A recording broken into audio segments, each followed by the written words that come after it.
We live, baby.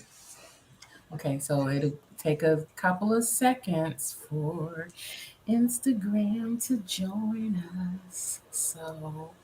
And here we are. So I'm now going live on Instagram. And Kayla, whenever you are ready. Hello, everybody, and welcome to Sips and Scripts, the podcast where we make a cocktail and talk about one of our favorite films from the past and present. My name is Kayla Rose, and I'm an entertainment blogger at InMyTheater.com. And I'm Hooray! Stuart Bernard, and I watch movies and things of that nature, and Ooh, have a good time.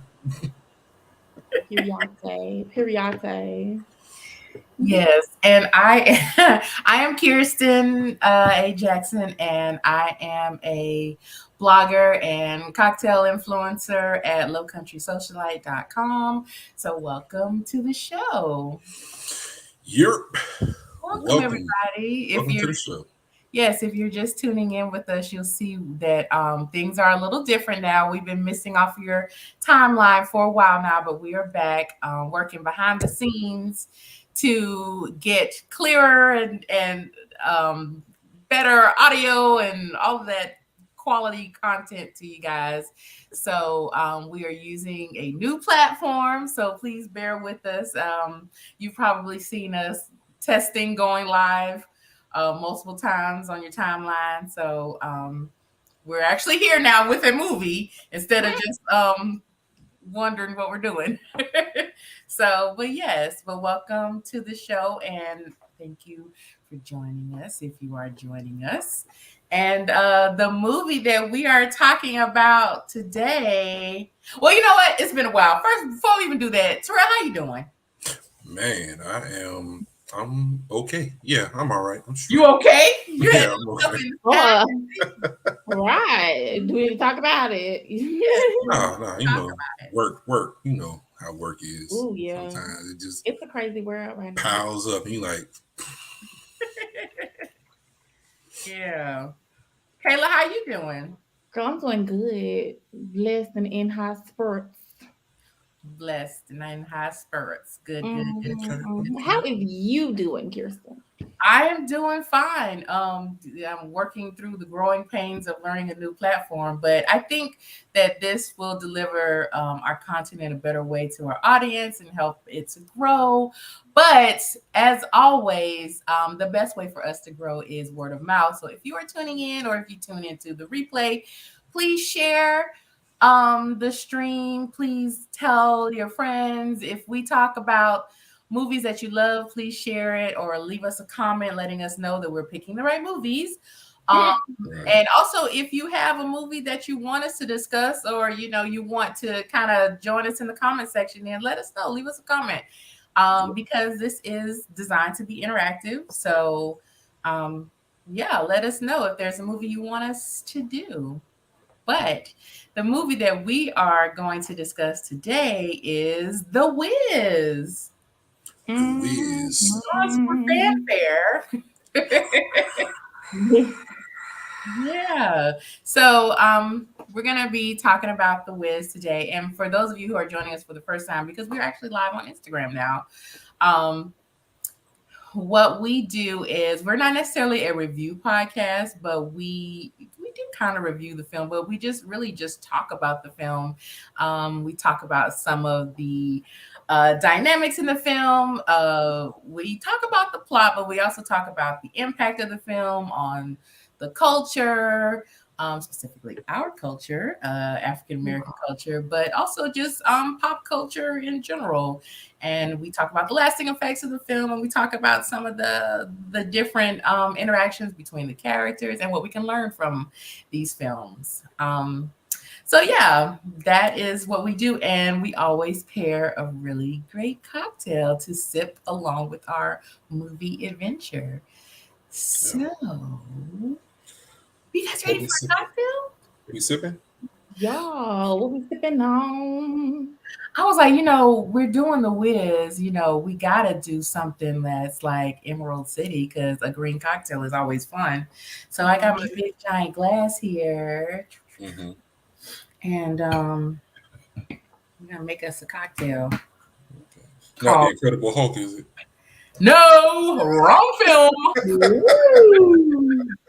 No, thank you. I've had plenty of Incredible Hulks in my days, and they do not disappoint. I don't know. I don't really like Incredible Hulks, honestly. I never had But one. I love good Henny. But They one of those things where you drink it at first, you drink a couple more, doesn't matter how it tastes. that's true. That's true. I ain't telling too much, Emma. No, you telling plenty. So yeah.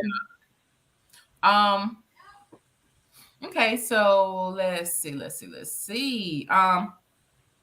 What we will start with is our glass filled with ice. And this is a builder, so we're going to just build it in our glass. No, I'm not gonna put it in a shaker and shake. So we are going to start off with some Malibu rum. I'm gonna do 4 ounces. Now, this is definitely a drink to enjoy at home because technically you're not supposed to make, as a bartender, make drinks that have like a ton of ounces because that's my ability. Is that why they be skimping out? Mm-hmm. Yeah, like legally you can't. I think it's over like 8 ounces. Like you can't legally serve that to someone like in an establishment. So Wow. Interesting. we got some melon liqueur. I got the cheap stuff. And that's okay. We love a frugal queen. Yes, we are here. All right, and some blue curacao. This is a 5-ingredient drink. I'll throw some blue off in here, and then we're going to dash it with a little pre-made sweet and sour mix. I'm just using some dailies. Give it a little splash, maybe a little more than a splash. I like sweet and sour mix. And then top it off with some Sprite. That's what I'm talking about. I know Terrell is here for Sprite. Yeah. And It's nice and layered. Until you did that. But it was real nice and layered. Adorbs. It was, but I didn't want to sip through the straw and get straight liquor. Yeah, understood. So yes, it did start off layered, and you really be doing that little bartending thing, friend. Thank you, boo. You mixing them drinks. So here we are with our Emerald City. And you see my glass is like huge because this movie is over the top and huge. So It is. It's something. What? Don't you start, Terrell. Don't you start. What are you talking about? I can't wait to get into it for real. Yes, let's get into it. So, since it's my movie week, my choice, I'm gonna give some, technical summary about the movie. So, The Wiz is a 1978 musical adventure fantasy film. Terrell will probably be making faces all through my synopsis because he hates musicals. But this one gets a pass. I hope in your eyes this one gets a pass. There's only 2 musicals that get a pass in my book. Okay. Only 2. Which are what? Dreamgirls. He ain't about to say The Greatest Showman if that's what you're waiting on. That will never get a pass. Oh my God, that movie was so good. Y'all are just haters. I feel like we need to run it back so that we could experience it again, because I think that y'all just weren't in the right mind frame to listen, understand, and appreciate that musical because it was fantastic. Okay, girl. What are you sipping on? Well, You know. so we have a new element to our show, and since Terrell hates musicals, I'm going to challenge him to a 60-second recap. 60-second recap of this movie? Sure. Ooh. Terrell, and you better deliver. All right. And the best deliver. Even though I kind of want you to do it for me because I had a good one. But go ahead. Oh, you want to go, Terrell? Do you want? I'm gonna let Terrell do it. Let Terrell do it. I'm about to butcher it. So yeah, let's go. Let me set our timer to 1 minute. Okay, perfect. Huh? I would make sure you had the timer. Okay. All right, Terrell. Whenever you're ready. All right. All right. I'm gonna count you in. Right. Ready, steady, go. All right. So this movie is about Berry Gordy trying to make a bunch of money from Motown. So he gets all of his greatest stars together, and he puts out this movie, a remake of the classic Wizard of Oz film. So he gets Diana Ross, who was way too old to play the part, and grabs Michael Jackson because he's about to blow up, and gets Quincy Jones involved, and they put together this film. 30 seconds. All right. And it has the Tin Man, the Cowardly Lion, and the Scarecrow, played by Michael Jackson, which was awesome. And they ease on down the road because they each need something from the Wiz, who is a fraud, by the way. And his fraudulent self is doing fraudulent things and trying to scare people. And as they ease on down the road, they find out that everything they need was already with them, and they all live happily ever after. Thumbs up.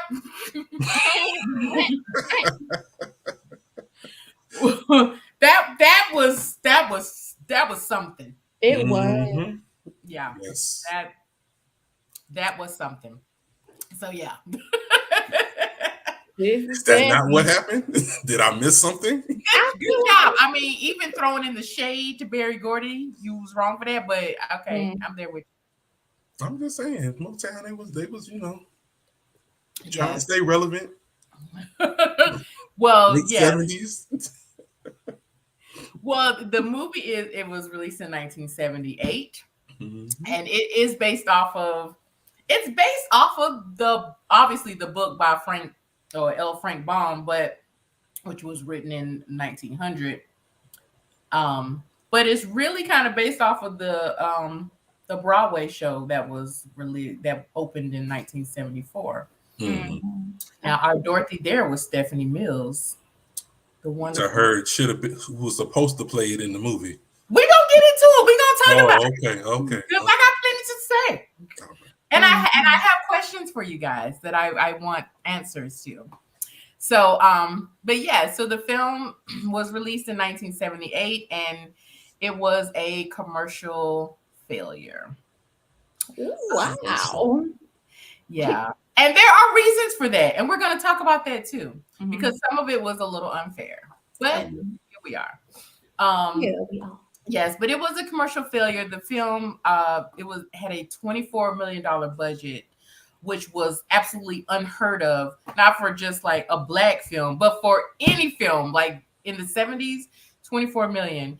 And it only brought in 21 million. And I think like maybe 13 million domestically, because it was released in theaters. So, but it stars some of like the greatest talents in Black American history, like Diana Ross, for all her issues, she is a force. I wouldn't say issues. I mean, she just has doing her thing, living her life. But yeah, so Diana Ross, Michael Jackson, Nipsey Russell, Ted Ross, Richard Pryor, Lena Horne, Mabel King, Thelma Carter, like Quincy Jones, who also gives us, he, did the music for the film, but he also gives us a little cameo during the Emerald City scene, playing the piano. There are like a lot of people behind the scenes, especially with the music. Like some music was written by Luther Vandross, some was done by Stevie Wonder. I mean, it was a huge project for back in the day, and it was quite the film. And unfortunately, from what I've read, and like, because this is a little bit before my time, even though I've seen this movie like a million times.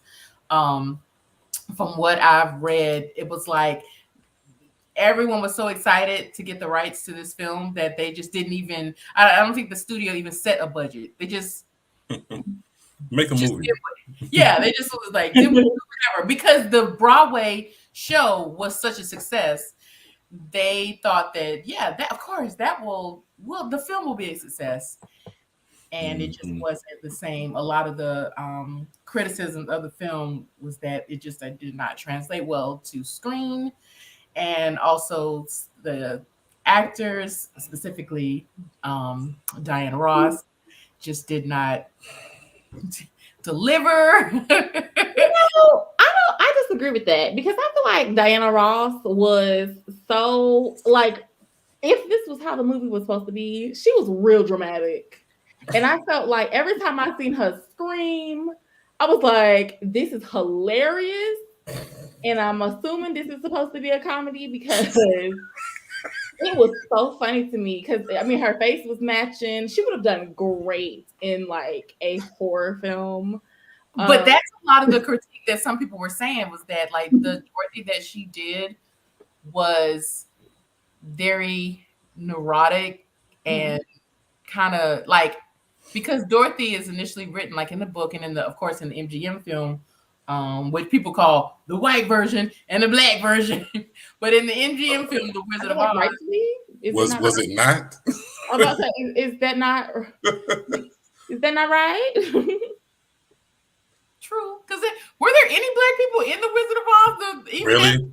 I don't even think so. I guess stepping and fetching, they probably was getting somebody some water or some food or something. Well, well, that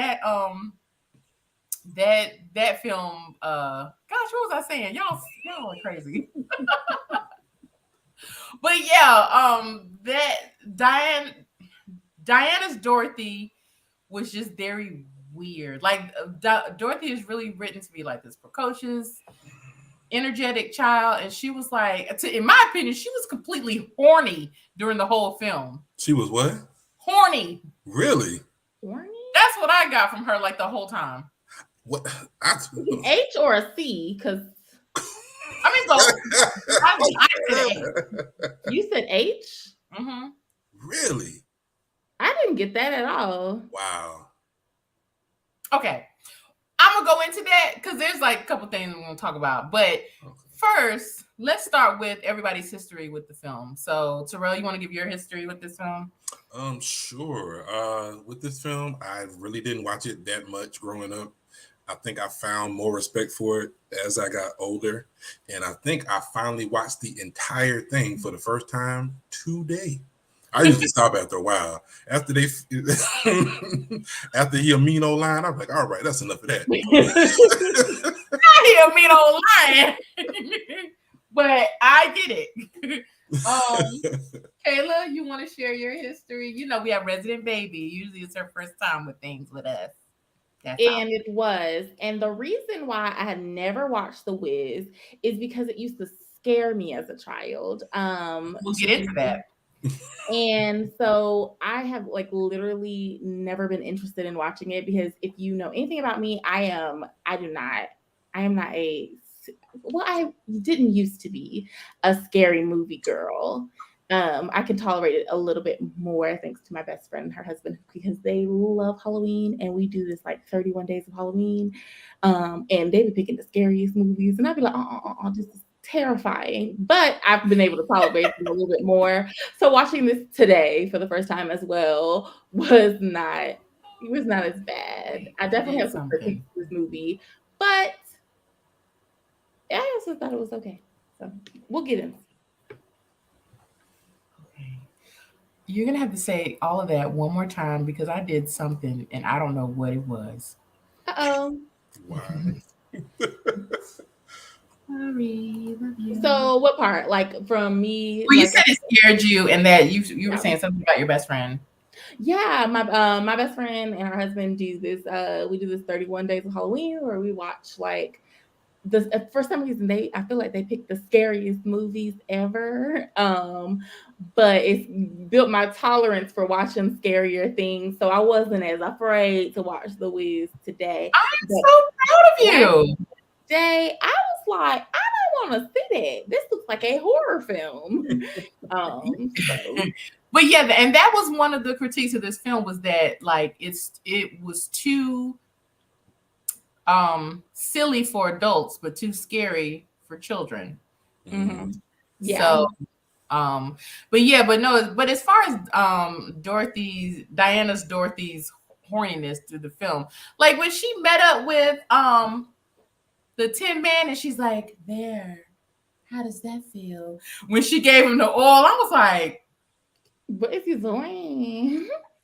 Really? hey girl. I didn't get that from that. Like that's not what I got, but I can understand, I guess. And then when what you're trying to say, like it was lying. very. She's like, lion, you're lying. And then they go to that whole poison poppies thing, and it's like she's like, go out.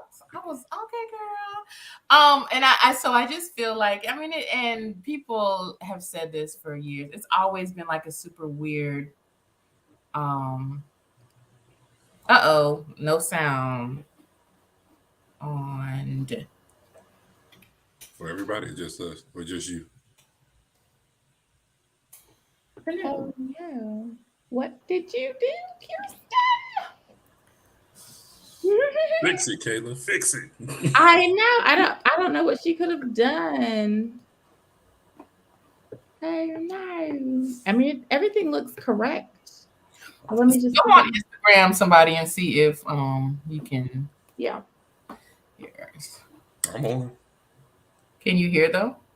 I mean, I guess I need to turn it up. No. Oh wait. I can hear. Okay. Mm-hmm. Okay, got it. You just had someone that said they couldn't hear it, so okay, we're good now. Difficulties. We're having tech. It was a TikTok. If y'all haven't seen it,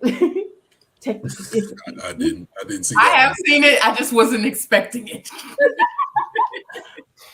Yes. Okay. So yeah, but no. The original Dorothy, like even though like in different productions, because there's tons of productions of The Wizard of Oz, The Wiz, like whatever. The Dorothys, excuse me, have been different ages. Like in the original book, Dorothy was probably like about 6, maybe 8, like young like that. In the movie, the MGM movie, The Wizard of Oz, she was like 15, 16. Mm-hmm. This Dorothy was old. I was trying to figure out how old she was supposed to be. And she has to have been 20s, right? I know she at least was 18. I think she was in her 20s. Well, she said because there's the scene in the beginning, which I think is such a great scene. We'll talk about that too. Mm-hmm. But because her Aunt M is like, you're 24 and you've never been south of 125th Street, 25th Street. So, yeah. But how far is that really though? I mean, they ain't really like give us no like you here, like you ain't been like around the corner yet. Like how far is 125th Street? What that was in Harlem. So she was just saying you ain't never been. What? I want to know. Listen, I was gonna tag you in. I know you are a resident New York expert. Oh yeah. So I was gonna tag you in, but you just busted in like, it's Harlem, because I whatever. But yeah, so she basically was like, you ain't been outside of Harlem. But now she probably has been in New York, because I think she was just saying, you haven't gone out and explored the world at all. She, and to your point of like you saying that she felt a little sexual in the film, I think that what they were trying to portray was that she was shy and timid and caring, and it just didn't come off on screen well. Yeah, it I came off want as to her say being that's what it like was. cold and neurotic and like kind of weird. Just a little weird. I didn't know what her problem was. At the beginning, I'm like, what is wrong with her? Why is she about to go on this journey? Well, At the beginning, I'm like, what's her problem? She's just looking at the cake, looking at the door, looking at the baby. I'm like, what's your problem? Like, what's going on in your life? And you like, they were trying to get us to be like, oh, she's an adult that's having trouble getting out into the real world. yeah. But it was like, okay, but you got this old ass lady playing this. It didn't make her look, it didn't make me as part of the audience feel like sorry for her. It made me sit back and be like, what the fuck is wrong with her? That's what I said. And it was like, it made her appear slow, which is fine. You know, hey. But it was just not giving what it was supposed to have. Yeah. And I don't know. It just gave real, you know. But let's talk about how Diana got this role. Because there's a story. It's the story. Of course there's a story. There's a story. So, you know, a Broadway production starts in 1974. Stephanie Mills originated the role. After her, like a couple of other actresses played it, but nobody touched Stephanie Mills' performance of Dorothy in the original opening. Mm-hmm. So when Berry Gordy, got the rights to the film, they actually signed Stephanie Mills.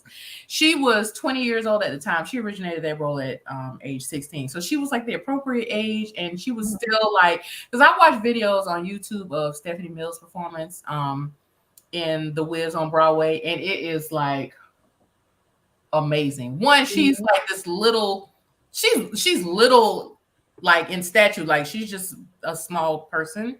Mm-hmm. And it's like this big booming voice, but she still has this like little girl quality.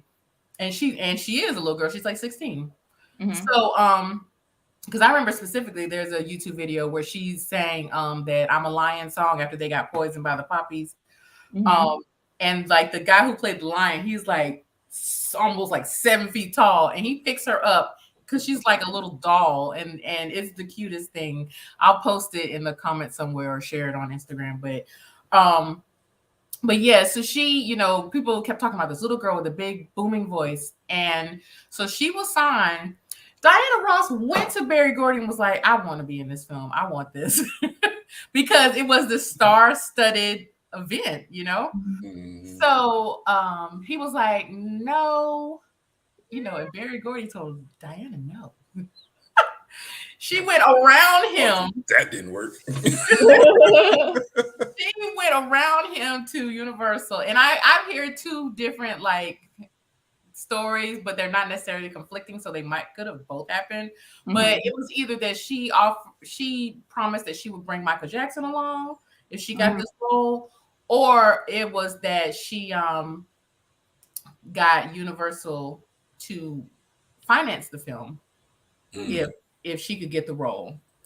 So, and now don't crucify me, y'all, but was Diana a big star at that time, like when she asked for the role? She was, because the 70s was her heyday, and like I think she had already gone solo by then from the Supreme. But I know, like, because this film, it did so badly that people consider it like the end of her film career. So she had already done like Mahogany and Lady Sings the Blues, like all of those. Because this film was released late in the 70s, like 1978. Mm-hmm. So yeah, it was so that's how she got the role. And the original director, whose name I can't remember, when he found out that that Diana got the role, he quit. Because he was like, why he don't like her? He stated as saying that he likes Diana She's a great actress. She's a great singer. She's even a great dancer, but she's not Dorothy. She's a great dancer. Let's Listen, not go that far. Okay. I've seen some videos of Diana, and she got a good old 70s move to her, you know. So dancing was different in the 70s. Bodies were different. Huh? She like she was doing good to me. Yeah, she had that whole that whole like waif looking look was like real super skinny jumpsuit and was moving your body and all. She delivered. And that's all I have to say about that. But we need to talk about the standout. When are we gonna talk about my boy? Okay, so let's get into that. We're gonna talk about the star. What's funny is like people like individually critique like all of the performances, but nobody, and I mean nobody, has ever said anything bad about Michael Jackson's delivery of the Scarecrow. Not at all. And this is when Michael Jackson was not necessarily a nobody, but he had just gone solo off of from Jackson 5. And I think he had released one album, and it was like that Forever Michael, I think that was the name of it. Okay, so maybe we're gonna have to run this back and give me a little bit of a lesson, because I thought that Michael Jackson, when he was in the Jackson 5, that they were like mainstream popular. Were they not? Yeah, I mean they had the variety show and all that, the cartoon and all that stuff. So like, did it? I think my question in here is like, did it not make sense for him to be in the movie, or was it like surprising? Because to me, what you were saying, Kirsten, was like he necessarily wasn't a nobody, but like I feel like a lot of people would have known who he was when he got in the film, right? Well, what I mean by that, he had not solidified himself as Michael Jackson, the star that we know him as. Okay. He was part of Jackson 5. However, when he was in Jackson 5, he was like quickly like becoming the star of that group, right? And it was evident to everybody, because like the guys, they didn't want him to go solo, but he was like, "I'm a star, baby." That's what he said. I'm a star. He said, "I'm a star, baby." Is that what he said? I need audio of Michael Jackson saying, "I'm a star." I don't believe he said it, but I can hear it. So he was this like breakout star, like, and you could not deny that his star power, and it was becoming evident to his group and also to his daddy, who was worried about this movie breaking up the group. Ain't nobody coming to see you, Otis. Exactly. So they got Michael Jackson and his sister Latoya an apartment in New York to get him away, and that was the first time he was on his own. So with his sister, I mean, you're on your own when you got somebody away from his people. So, but like the people talk about it so much, like just his professionalism on set. You know, even though he might not have been the Michael Jackson that we know, but he was still a star in his own right, like in Jackson 5. But he did not have that whole "I'm a star" thing. Like people like talked about his professionalism. The makeup that they put on him took like 4 hours to do. Right. And he would go home and just sleep in it to just save the movie time, so we wouldn't have to do it again. And he would watch videos of like animals, like gazelles, deer, just to like study the gracefulness of their moves so that he could do the Scarecrow moves and do it justice. Like everybody just talks about what a professional he was on this film. And so there are two things that happened with this film, one negative, one positive. Okay, what was the positive, girl? We're gonna start with the positive or the negative first? Let's go negative first. Okay. Negative? Is that what we're voting on? Negative? Yeah, let's go. Okay. So like I said earlier, this movie was a commercial flop. But to be fair, all of, whether people acknowledge it or not, all of the Wizard of Oz adaptations were flops until they gained a cult following. Even that damn MGM movie that they put on every year and everybody just loves it, and Judy Garland, everybody just, ooh, Wizard of Oz. That shit was a flop first, too. Okay. So why they keep going back to it? I ain't never seen them go back to a flop over and over and over again. The Wizard of Oz, because it just gained traction. It just gained, like, so the Wizard of Oz, Return to Oz, the Wiz, and then also like the newest one, which came out, Wicked, right? No, not Wicked, because I don't think that one's out yet. But the that's right. The one that had the girl from that 70s show, Mila Kunis or whatever her name is. I never even heard of this version. I was about to say, I saw it in the movie theaters. The only reason why I saw it is because I was a member of Movie Pass, and I was like, okay, a movie's out. Let's just go see it. So, but yeah, there is a like. Oh, Oz the Great and Powerful. Yeah. Oh, okay. So that did recoup some money, but it wasn't like this big success. But yeah. So anyway, this movie was, like I said, released in 1978, and it was right at the end of that whole blaxploitation period in Hollywood, where they were making all of these black movies, and the movie did so bad that it scared Hollywood and made Hollywood stop financing films that had an all African American cast, and so we did not get. That's what kind of like put the nail in the coffin of blaxploitation films. Oh, that's terrible. That is terrible. No. Yeah. Don't bring me no bad news. Don't bring me no bad news. Yes, you know, and it's just so unfair. Like, yeah. And the truth is, like, this movie, it was just expensive, and I feel like if they could have cut down on costs, that might have been better. And because the fact that they had Stevie Wonder, Luther Vandross, Quincy Jones working on it, you know, you got to pay them. That whole Emerald City scene where they're all dancing, that scene had like over 600 extras, over 1,200 costumes. And they ain't do no, go to Joanne Fabric and make a cheap dress. The costumes were designed by Norma Kamali, Oscar De La Renta, Ferragamo. Like, they pulled in like big name designers to do all them costumes. And yeah, it was just very, very expensive. They filmed in like places that they had to shut down, because that scene, the Emerald City scene, is between the Twin Towers. Oh. Okay. Yeah. So, and they had to film at night when it was like closed and shut down, and so paying these performers to come out at night, like, it was a very big budget, and they just like threw money at everything, and I think that's what kind of blew the budget. And this film was not released like worldwide; it only black theaters played it. So, now how you gonna cut the cost, but you ain't give it no whatchamacall for it? Like, it was really only released in black. Yeah, that's crazy. Well, of course it's gonna do bad. You only released it in black. Well, I'm not saying no. That's not what I meant. I meant that. What did I say?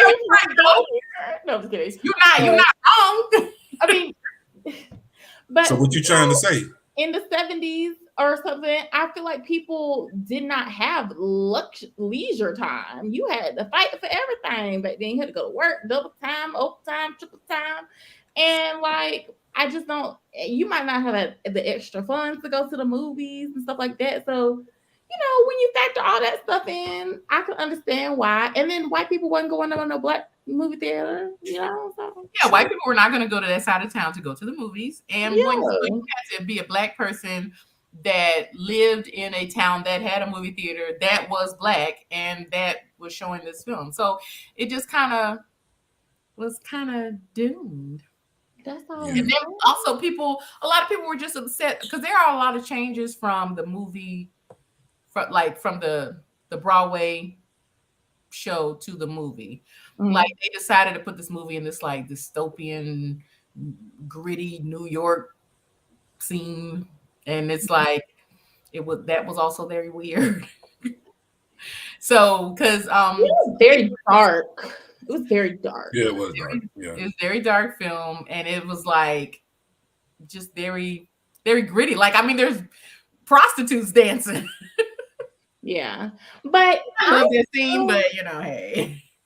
I don't remember. I still think The poppies, the girls with the flowers. Oh yeah. Okay, Yeah. gotcha. For me, even though it was, I enjoyed it for what it was. I do think it was way too long. We could have cut down some of the musicals. We could have cut that down. 2 hours and 14 minutes. And like most of the movie to me, and I guess that is the point of a musical, was music. It went heavy on the music. Yeah, and I just think that some of the songs could have been a little shorter. That's definitely one of the critiques of this film, like the songs, because a lot of times they sing a song, but then they also add like a dance sequence at the end of the song to make it like 8 minutes long, and it's like, okay, that's unnecessary. Because that when the Winkies are released, when they peel the little clothes off, that song was written by Luther Vandross, by the way. But that they sing the song, and then there's like a little 5-minute dance off, and we're just sitting at home like, all right, so y'all just gonna keep going, huh? Y'all ain't gonna. And thankfully, we are in the era where you can skip, because our show was like, all right. Yeah, and nobody could blame you. And like when she first kills the first witch, like lands on her, they sing a song, which is a really cute song, and then they go into like a little 5-minute dance off, and it's like, all right. Okay. Which was so scary, but it was so good too. It was so scary. That's what I'm telling you, y'all. Off the walls was scary. I thought it was cool, but it was scary. They was peeling off walls. Toto, I would have died. They would have started running and screaming, because why are their figures coming off the wall? Toto, and yes. So that there was like, it's too scary for children, but she pretended to care about that dog, but I don't think she cared about Toto. The dog didn't play much a role in the movie, did it? Toto. You like the damn left Toto at the end, because remember, like Lena Horne was like, think of home, and she was like, cool, and went to singing. Toto was not in her arms. Toto was like down on the floor, like. Toto didn't get back. Is her singing gonna bring me home as well? I hope so. Cause like, Toto, you better hop on board, because I'm trying to. But yeah, Toto back there with Richard Pryor. That's his friend today. Toto still probably back there, because I was like, Toto up. I mean, what we doing? We leaving Toto? But yeah, but I want to ask y'all, like, okay, how do you guys feel about stealing opportunities from others to better yourself? Because I know the proper answer is I would never do that, but I think people do that all of the time. But like, how? Because Diana was 33. Yeah. And Stephanie Mills was 20 years old. So she was like young, and she just kind of like stole this opportunity from her. And if you think about it, well, I don't know, because never mind. I ain't gonna say it. Don't you say you don't know who Stephanie Mills is. Okay, I have to go look her up. I'm not gonna lie. But I know it's like every episode we do, you get further and further from God's love, and I'm just really worried about you right now. I'm so sorry. But I feel like not only did she steal the role from her, like she kind of like literally stunted. And I'm not gonna say stunted her career, because I don't know if her like big dream was to be an actor, because I see that she has like a lot of music and things like that. So I guess she's just more of a songwriter. So I don't know if acting, like that was gonna be the start of her acting career, and she wanted and aspired to be an actress. But if you look, she did not play in any like other movies for real. I saw like a 1998 Urban Legend, and then 2001 The Safety of Objects, 2 movies I have literally never heard of. And so like she like literally had a hand in her not having a good career, I think. Because I think if she would have played in the movie, she might have, blown up, but we don't know. Yeah. I mean, I don't know. Like, I think that Stephanie is more of a singer than an actor. So, but who knows? I don't know what her intentions were for her career back then. But I will say, like, casting Diana was just such a disservice to the film and to the audience that was like waiting on it. Because the thing is with Broadway is like, those shows are so isolated. Like they're only on Broadway, and if you don't go up to New York and go see them, you don't have that experience. And so Stephanie Mills' performance in The Wiz was so electric and so huge. People were hearing about it all over. And so when you hear, oh, there's going to be a film, people are thinking, I finally get to see what everybody's talking about, and with Stephanie Mills' performance. And then Diana was like, gotcha, bitch. It's me. Okay, so I'm looking into it, and it says Stephanie was a big Diana Ross fan and did not have any desire to play Dorothy on the film. She played the role on Broadway, and she had been asked this question many times, and she never said or indicated any bad feelings toward Motown, Barry Gordon, or Diana. So maybe it just worked out for her. Because I don't think that's true. You don't think so? Hey. No, you're like searching to see. Well, I say that because Stephanie Mills was a kid and she was trying to protect her career. And you can't go against Barry Gordy. If he say you ain't Dorothy, then I just got to eat that. Like. And Diana Ross was a force, like, yeah, definitely. And everybody blamed her, for Stephanie Mills not being in the Wiz. They blamed her for the Supreme, like leaving the Supreme. Mm-hmm. She had got this reputation of like she did whatever it took to get whatever she wanted, and whether that's true or not, I don't know. But I could see her saying, "No, there's no hard feelings. She can have the role." Mm-hmm. I mean, I just don't see anywhere where she has said anything against Diana or about her taking the role. I don't see anything. In fact, I see her talking very highly about Diana Ross, and I guess which is great because that shows you're a professional. Mm-hmm. But I mean, like I said, listen, this was 70s. I wasn't there, so right. I don't know. But yeah, I do know like a lot of people were upset about Stephanie Mills not being in. So maybe people more the audience was upset more than Stephanie Mills was. I don't know, but it was an opportunity, taken from her. So I have another question for you guys. Hold up. Watching this film. Give me one. Okay, I did find something. It says after The Wiz premiered, Mills and Ross never bashed each other publicly. So, I mean, she might have had internal feelings about it, but it looks like she didn't really have much. And let me tell you something about our wonderful stars in the 60s, 70s, and even the 80s. They had beef all the time. Really? So we never knew nothing about it. Like it's just coming out now about all the orgies that Sam Cooke did and all the marrying somebody's daughter and like just all that stuff coming out about like Marvin Gaye and him being abusive and all type of stuff. Back then, you didn't hear about that. You ain't hear nothing about that. Like, cause everybody talk about Patti LaBelle and Aretha beef. Mm-hmm. But in public, they were besties in each other's arms. But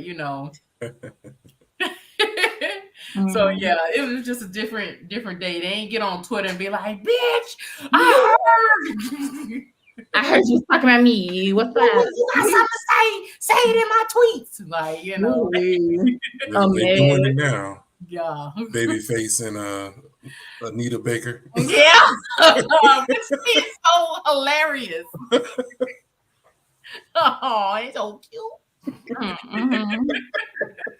That's so But funny. yeah, so yeah, but I know, like I think I spent like most of our time giving backstory to this film, and we didn't really talk about the plot and stuff. But I just feel like everybody knows. I'm about to say, if you've seen The Wizard of Oz, you've seen The Wiz.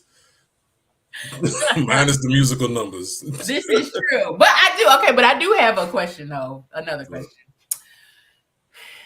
Watching this film as I'm older, I'm like, shit. Why didn't Dorothy just stay in Oz? Because I would have. Yeah, I don't know what she wanted to be home so bad for. She ain't like being there. Well, maybe she wanted to leave. First of all, she still had family down there, and maybe she found her. I don't know, because she wanted. I get her wanting to go home. She was scared. I'd been scared too. I was like, look, Annie, next tornado, I'll be home. Next tornado, next tornado, I'll be there. That was so odd that it was a blizzard and all of a sudden a tornado came. Why couldn't it just been a blizzard that took it to Oz? Why did a tornado have to come as well? Like this viewing, because when I years ago I did not see the tornado, but I saw it this time and I was like, there was a tornado inside of the blizzard. I'm so confused. Not gonna lie, that's so crazy. It's got to take you somewhere if you get caught up in a blizzard. Yeah, and if you just stand there and let it come to you, I'd be sorry, Toto. Bye. I'll never forget you. You ain't lying. It would have been Toto 2 stepping in. Well, it was. Toto 2. There is observational evidence that suggests tornadoes can occur in snow. Okay. Which it to me still didn't make any sense. It was a lot, and I was like, look, I don't know much about blizzards, but this feels. And most dogs would not be like, I'm running into the blizzard. Most dogs would be like, ooh, it's cold out here, and they turn around and go. Yeah. Any self-respecting dog, they might have ran down the stairs and stuff, but they would have on their paws when they saw all that damn snow out there. And I would have to agree, because I would have been like, actually, I'm gonna go back in the house. Because it never snows here. And the one time it did, I was like, I'm gonna take Lola outside and we're just gonna frolic in the snow. It's gonna be so cute. I'm gonna take pictures. Man, Lola put them first 2 paws in that snow and was like, I had to force her to stay outside. Not forced to po baby. I was like, we're gonna get these pictures. It don't never snow, you're gonna get these pictures. And she was like, and so it's the videos I have is like her running out and then making a curve and then running back in the house. Yeah. Smart dog. Toto, not so smart. Toto, the wonder dog. But yeah, I was like, shoot, she got it going on pretty good. She a hero over there. She got little silver shoes.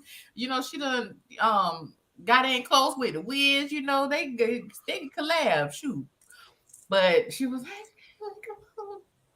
Which shout out to Lena Horne who gave a beautiful and the little babies hanging in the stars behind her. So cute. Oh, those was real babies. Okay. I was like, those look like babies. I kept living my life. They were babies because which is so crazy because they kept them up there the whole time she was singing. And babies, they don't give a shit. They start looking crazy because a lot of them, they kept panning the camera to them and they were like, like, we still here? Just hanging out, huh? Yeah, just hanging out. So yeah, but it was cute though. But yeah, I was like, shoot, she might well stay. She got her little gang. They was like, yeah, we just get an apartment. We all chip in and be straight. Them jokers said we'd get us a small apartment, 4 people and a dog in a small apartment. With zero jobs between all of them. Right. And what we gonna do? How am I make money? And then what am I gonna spend it on? Because what are y'all really doing down here in she could have got her some of them outfits because they would listen. Them dancers in that Emerald City scene now. Them outfits was nice. Yeah, they were real fancy. I tell you what, they were fancy. but no, I love this film, and it has its flaws. It does, but I think it's probably not one I'm gonna watch again. But I do think, like, for what it wasn't a bad watch. Well, we ready to go into best worst weirdest? Did anybody have anything else to add? I don't know if y'all can tell, but I can talk about this film like all day long. Yeah, because you slow walk this. I'll go. Look I will go. Best for me was the No Bad News. Like, I really enjoyed that scene, not just because she was a plus size baddie out there representing for the big girls. I really liked that entire song and dance number. I really liked it. Yeah, I like that song, and I like heavy throaty voices like that. So when she was like, "Don't nobody bring me," I'm like, yeah, y'all better not bring her no bad news. Don't bring her no Y'all bad news. So yeah, I'm gonna go. My best is gonna be a scene this time. Okay. My worst, like I said, I think that we could have cut down on the music and dance numbers. It was entirely too long. And it's very hard to hold your attention. Weirdest for me, again, I think would be probably why they chose to go such a dark route with this movie. It was very like depressing. I don't know how to explain. Like, it was like a very even I feel like the original Wizard of Oz, while it had its sad moments or whatever, it was like, girl, it still wasn't like dark and heavy as much as this one felt. Yeah, you like the original. The big thing with the original film was like it went from that sepia beginning to full Technicolor, and I think that is a lot of what really made that movie so well received and so loved. Yeah. And this movie did not have that, and I think maybe it could have benefited from something like that. Yeah, I think so too. It just was dark all the way around, just like right. I think that would have helped for sure. All right, let's see. Best part of the film was Michael Jackson. You don't say. Yeah, it was pretty good. And actually, I looked around and I thought the set design, costumes, I thought it looked really, really good for 1978. It looked phenomenal, actually. Yeah. I was actually surprised once I started looking in the background, like, oh wow, okay, that's pretty nice. It was kind of like it was up there. It was top notch for that time. I was like, yeah, and they took a lot of the like stuff that was like already available, so it was already constructed, like filming between the trade centers, you know. You got these big buildings there, why not? And the 10-man scene, I think that was done at Coney Island. Oh, okay. So yeah, like they did Coney Island, they did like the old World's Fair place like that. Like they took advantage. They spared no expense. And, it was just a little. I guess they had the money and they thought it was gonna do really well, and that's sad. Yeah. So it didn't do well. Yeah, this is unfortunate. The worst part of the film was worst part of the film. Yeah, I'm agree with Kayla. It was hella long because I started watching it and I'm thinking, this hour 30. I'm going to knock this out. I might even watch it 2 times. And then I hit pause real quick and I was like, why did I say it's still an hour left? I'm like, man, that's. I started to message you guys and be like, this film is 2 hours and 14 minutes. I just want to let you guys know. Yeah. But we got through it. We pushed through. But I think that's probably why I usually cut it off after a time, because I think after an hour and 30, I'm just finished with the movie. Period. Like no matter what happens, I know she's gonna make it home. Yeah, I mean, right. So I was like, skirt after the Mino line. I'm like, okay. Not Mino line. That is so early. That's like but I understand. Well, what's your weirdest? The weirdest part of the film was that Dorothy was I just did not get what her problem was. It was really, really strange to see. Like, I'm like, what is she? She always staring off and just looking so crazy and so sad and so melancholy. I'm like, what's the problem? They ain't even trying to introduce no type of problem. Like, it was like, you a kindergarten teacher. I'm like, well, somebody got to teach the kids. Now we can talk about that because I was like, God darn. Her auntie was really on her about that. You need to go take that job and get out of here. Go find yeah, I was trying to give her the benefit of the doubt and like thinking like, okay, well maybe she think that Dorothy will grow up if she was some grown-up kids. But I was like, you really shitting on kindergarten teachers right now, but okay. Like what? She can still be a kindergarten teacher and still have a life. Like that was just weird. You're right, Terrell. That was very strange. And also, I am not for now. I do think that it's important to push your children or your nieces, nephews to, go after the things that they should be going after. I don't, but at the same time, if I know like my child is shy and things of that nature, I'm not pushing them to go beyond, like to change that about them, if you're shy, you're shy, but I still think that it's important to have her, stand on her own. That was fine. I understood what she was trying to say there. I don't think she necessarily needed to push her to do a new job. And yeah, like I don't think you need to push her to be social and things like that. She is who she is. Well, I will say this, and I think you're right, and that's something that like how I feel, but also think that that's a very modern take, like, and it might be, yeah, but like because of black family in the 70s, you being weird, and we not gonna allow that weirdness in this house. Yeah, right. Cause she was being weird. Even for two and Terrell is I'm like, why is she being so weird? Of the black 80s.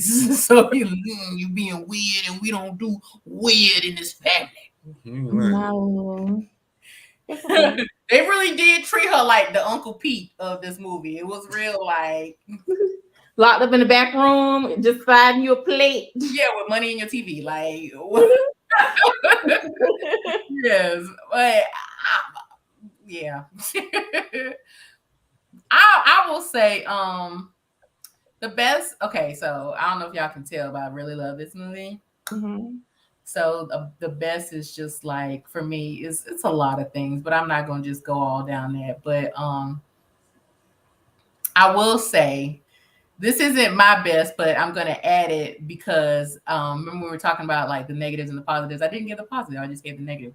Mm-hmm. The positive of this film was that it is where Michael Jackson and Quincy Jones met, and Quincy Jones went on to produce Off the Wall and Thriller for Michael, which became like mega successes for him. So this is the start of Michael Jackson's career as we know it. So yeah, that wasn't good, but that's actually Terrell's good. So or Terrell's best. Mm-hmm. I would say that to me the best is just the sets, the stage design, the outfits, like that, the whole mixture of that, especially once we get further in the film, like that Emerald City music sequence is just one of my favorite scenes probably of all movies. It's just a fun, beautiful scene. And for somebody who really loves fashion, like that is just like, that's just it for me. So that's my best. And the worst is it's not a worst for me, but it is a bad. Like the songs, some of them just do go on too long. For me, I love the songs. I know all the words. I was surprised, like, because when I first viewed it, because it just got on Netflix, and when I first rewatched it, I was surprised at how much I remembered. Like I knew all the songs word for word, and so it's good for me. But I can understand where it would be obnoxious for someone who's just trying to view this for either the first time or just whatever. So that might be the worst. And the weirdest is just really trying to really push this whole Dorothy school teacher narrative, because it did not make us feel anything for her. Like, it didn't even give us like just the sheer, like, because usually when you put a child in a child's role in a movie, that child would have to be really unlikable for you to just not root for it. Like, because the base automatic thing is if a child's in a movie, you're like, oh, okay, I'm rooting for this child. But we don't even have that to help this film, because they push that whole she's a weird adult that is just weird. Like, because I don't know if y'all noticed, but the guy who came in to try to talk to her, like her aunt was like hooking her up with this guy. And she was like, "Hey, how you doing?" And then walked off. Like, it was just weird. And he was looking at her like, why are you being so weird? Why you being weird to me? Very strange. So yeah, that would be the weirdest for me. Just trying to push that. They could have did it so, like, they could have made her sympathetic. It could have been like she was staying with her aunt because her parents died or something. They was like, we got nothing. Just like, it is what it is. The only thing, like, that scene could have done so much to like give us some backstory on Dorothy, so we would actually like be invested and give a shit about her. But they just didn't. The only good thing that scene did was showcase this family, and it was so chaotic to where it was like, oh my god, this is so authentic. And it really did like set a good pace, like a starting pace for the film. It just kind of lost it after getting into the meat of the film. But like the dads around drinking, them dropping the checkers, everybody squeezing up on the table trying to eat. I was like, okay, that is typical Black family holidays. And it's one of the reasons why like this movie is played on Thanksgiving like a lot, like on Black networks, like BT Bounce. It's played on Thanksgiving a lot. Yeah, that was really cute. I did think that was really nice scenes at the top of the beginning. And I'm kind of like Terrell. I'm not the biggest fan of musicals. I like them sometimes, but like I will say that with them breaking out into song like that, I was like, I love how they did that, because usually I can't stand when they're like, somebody's in a musical and they're like, a leaf on a tree, like they're just singing about breaking out in the song. But to me, that song felt so authentic, because it felt like a family it's like probably a family of singers and musicians, and they might just randomly break out in the song. Because you had the uncles like, yeah, and the uncles, woo, and I was like, that is how they do. Yeah. Like families that sing, they just be like, ooh. They just sing, they find any opportunity, like we about to showcase this talent. So our talent. And they be passing the mac and cheese, and they're like, the fries and the beans, And now I was like, I love this scene because it's cheesy. Don't get me wrong, it is cheesy as hell, but it just felt so authentic. It just felt like, okay, this is a family of singers, and they doing what they do. So, right. But so that's my best worst weird is that. Let's open up happy hour. Who you having a cocktail with, Kayla? Who am I having a cocktail with?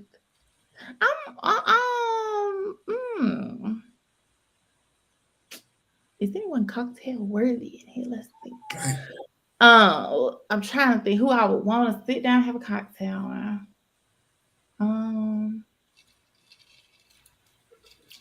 I guess Dorothy, because like I don't know if she was of age. She was 24, so yeah, she could drink. Dorothy. So we can talk about it. Let's talk about it, sis. What's going away? What you want to do now that you're back from Oz? Like, how can we help you become the person you want to be? So like, maybe Dorothy. Dorothy. Terrell, who you having a cocktail with? The Scarecrow. Oh my God! You in my listen. Wrong. Hey, dang. What? I know you love Michael. I've always known this. It's okay. Man. Just, because they was treating them bad, man. Them crows, man, they wasn't treating them. And that was kind of crazy. Them crows was doing a lot. And that's who I would have a cocktail with, them crows. Like, baby, what are you doing? They were hilarious. They were so hateful. Like that was hilarious. Yeah, they were like, look, just life ain't shit, and you gonna lose, and you ain't gonna be able to do nothing. So just smoke your smoke. And so they were real. They could have did a little bit better with that. I love the crows. Well, actually, no, they did exactly what they was gonna do, I guess. Well, but They yeah, were made to do that, so I guess it's all right. Well, you guys ready for a game? Let's play a game. Oh yeah, let's play a game. Wow. New game alert. Yes, let's close us out with the game here. Okay, period. Give me 1 second. I'm about to pull it up. Okay, so we are gonna play a movie version of One Gotta Go. One gotta go. Yeah. So we're gonna pull it up on our screen here. Oh no, it's so small. Maybe I will do this. Ooh. Oh, my bad. Hey, Kirsten. Hey, everybody. Okay. And I got this from grownfolksonly.com. So Okay. give them their credit. All right. Well, Terrell, you want to go? Well, no, Kayla, you go first. Kayla probably ain't even seen half of these movies. I know. This is gonna be real easy for her. I literally don't know what any of these movies are. Okay, well, so the first one is the one in the top left, which I think might be top left. I don't know if it's mirrored on people's screen, but with the red glowing hands, that is The Last Dragon. Mm-hmm. One next to it is the movie we just talked about today, which is The Wiz. The one underneath The Wiz is Purple Rain with Prince. Mm-hmm. And the one next to that, the last one, is The Five Heartbeats. Yep. So, Kayla, have you seen any of these films other than The Wiz? I have not. You know what? Those of you who are still tuned in with us, we are going to get Kayla right. And I know every week we just have to manage this. But we working. We doing the Lord's work out here, trying to get Kayla right for this. So, well, Terrell, you choose, and then I'll go, or I'll go. You tell me. It's your game. Man, I'll go. It don't matter. I tell you what's not ever gonna go, and that's Purple Rain. Not never. Purple Rain. That'll stay there forever. Rain. Five Heartbeats, not going nowhere. That's got to stay. That one. So it's a toss up. You better not get rid of my damn Wiz. I know that's what you're working at. I know you're working the rounds. Ooh, I think he is. I really think he is about to do that. Hey man, I don't like musicals. But all of these films are literally musicals too. Nah, not Purple Rain. Not the Five Heartbeats. Okay. They have music in them. There's a difference. Okay. These are groups and individuals performing. All of these movies are driven by music. But I can't give up that glow. Man, I might have to get rid of the Wiz. That might be the one that's got to go. I'm about to get you off this broadcast. Let me get removed because I don't want to do that. I'm about to leave the studio. And the podcast. It's nice knowing you, brother. Damn. Not nice. No, your choice is your choice. Okay, all right. For me, the Wiz got to go, man. Unfortunately, even though I did enjoy it. For me, it's gonna be Purple Rain. And okay, let me give a disclaimer with that. You just betrayed me. How can you betray me? Listen, okay. I didn't think that the Purple Rain had the greatest plot or any plot. It was just like, it's a guy, we never know his name. It's the kid. He's the kid. Yeah. And that's all. And his dad beats on his mom. And that's all we know. That's not all we know. He's gonna ride off on his motorcycle. He was trying to make it. I'm sorry. I meant to also add, he's trying to make it. I do not In a like world where he hasn't made it it. Exactly. yet. So, okay. We But have oh, go ahead. I'm sorry. I was gonna say we have a comment if someone said the Last Dragon. I think I know who said that. I think I know who Yes, said you will be correct on who said that. that. Don't even have to look at the comment. The Last Dragon is one of the greatest films ever made. So whatever. Ooh, okay, greatest film ever made. Hot take, I know. But no, it would be Purple Rain for me, but not because Purple Rain is bad, but just because I could not let go of any of these other ones. And Purple Rain is not my favorite Prince movie. My favorite Prince movie is one that did not even do well for him that everyone hates. It's like Under the Cherry Moon or something like that. no, because actually I've never seen Under the Cherry Moon, but I love Graffiti Bridge. Oh, that was a movie? Yeah. You never saw Graffiti Bridge? I thought it was. Is that the one with Tevin Campbell, Round and Round? Yeah, Tevin Campbell's kind of, doing his little thing in it. That's all I know. It's Tevin Campbell, Round and Round. I thought it love was just an extended music video, so it's a movie. yes, Graffiti Bridge. It's not Graffiti Bridge is not very good, but I love the music in it, and it's just like typical Prince running around being Prince, and which hey, I'm always on board for that. Which you did in Purple Rain, which is why you can't get rid of it. I can get rid of Purple Rain because as far as it being a movie, it's just not. It's not giving, but as far as it being a performance, yes, it gives what it needs to give.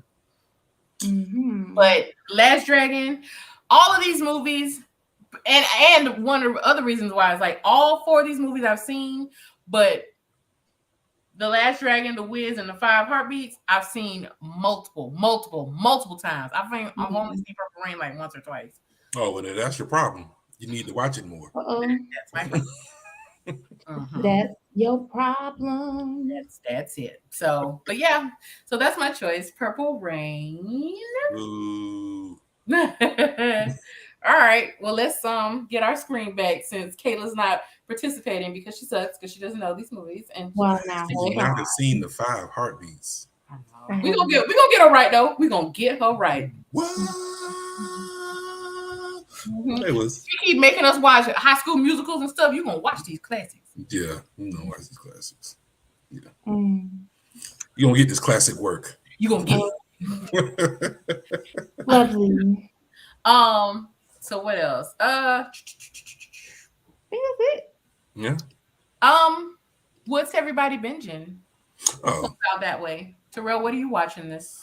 I'm watching Secret Invasion on Disney Plus, of course, Yeah. Marvel. I don't care what nobody say. People like, yeah, I don't like it anymore. Well, don't watch it no more. I'm watching everything Marvel, and I'm riding with Marvel until they stop making stuff. You heard it here first. Don't watch it no more. People always want to complain. They could have did this. They could have did that. Well, you get your money together and you do it yourself.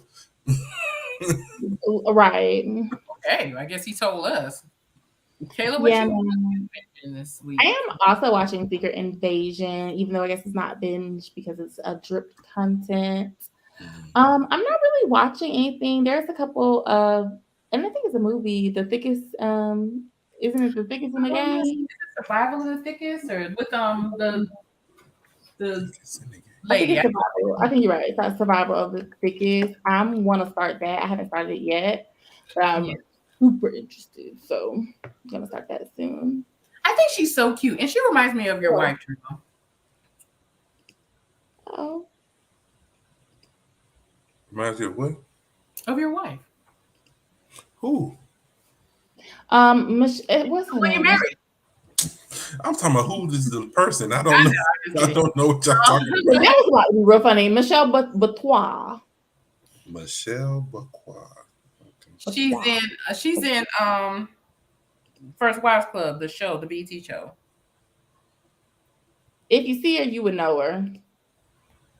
Yeah. Because you probably don't know her name because I don't, but you know who she Her is. face? Mm-hmm. Yeah. So if you look up, you'll know. You will. She reminds me of your wife. Okay. That's cute. Well, alrighty then. Yeah, she's super cute. What am I binging? The usual Supernatural till I die. And I'm watching Supernatural, and I'm gonna start that Survival of the Thickest, and also what else? Oh, something else I watched. I can't remember, but it's. I made you watch From. You finally take that off the list. Listen, y'all. Terrell visited me, and he said if I don't watch From, he was gonna punch me in the arm. So I did. Oh, It really was, and I cried. I was like, I'm gonna just watch it because I don't, want you to be violent. So, and I loved it. Don't tell Terrell though, because he don't know how to handle it. Whatever, no. Just know that I have good taste in shows and movies. But you done also sign me up to watch a show that I can't afford. I'm tired of all these subscriptions. I can't afford it. I can't afford it. So MGM, if you're out there listening, please can you hook us up with free memberships? Yeah, I mean, why not? Hell, but yeah, I can't. I cannot. I need us to go back to cable. You what you say? Oh, I can't know. We need to go back to cable. Before I go back to cable, man, I done cut the cord and I ain't going. Well, no, not cable in the way that we know it. Like, I need them to bundle all this streaming together and put it in. They got to work together. It's I don't know. It might not be called cable, but it need to be called something because all of these different. Call it able, so we can be able to just watch whatever. Yeah, it's too much of a money grab at this point, and I'm like, something got to give. I do hope they bundle. I mean, some people bundle, but it's still like a bundle over here, a bundle over there, and it's like. And when they bundle, they increase the prices. It's always one extra thing that you don't want. Like everything is always bundled with ESPN. I don't want that. Maybe there are people out there that do. I'm sure, but I don't. Of course. I only watch ESPN when there's an NBA game on. I don't study ESPN no other time, or unless Georgia Southern plays. Yeah. I don't know. Y'all know how I feel about sports. I ain't even gonna go there. So, but yeah, that's All right. Well, that's it. That's our show for today. Thank you guys for joining us. Kayla, you want to take us on out since you brought us on in? All right. We have another comment before we go. Purple Rain is boring, but I ain't never seen The Last Dragon. All right. So thanks everybody for tuning. Thanks everybody for tuning in. We hope you enjoyed the show. You guys can make sure to follow us on Instagram and Facebook at Sips and Scripts Podcast. We also have a YouTube channel that is also called Sips and Scripts Podcast. So you can also look forward to watching us on any of the platforms that you like: Instagram, YouTube, Facebook. And we are so happy to discuss any films that you guys suggest. So just drop us a comment. Or if you just want to say hello, DM us on social media, leave us a voicemail on Anchor, and we'll play it on the show. Thanks again, and see y'all next time. See you next time. Bye. Well, left that comment. You really hurt my feelings. Yeah. My feelings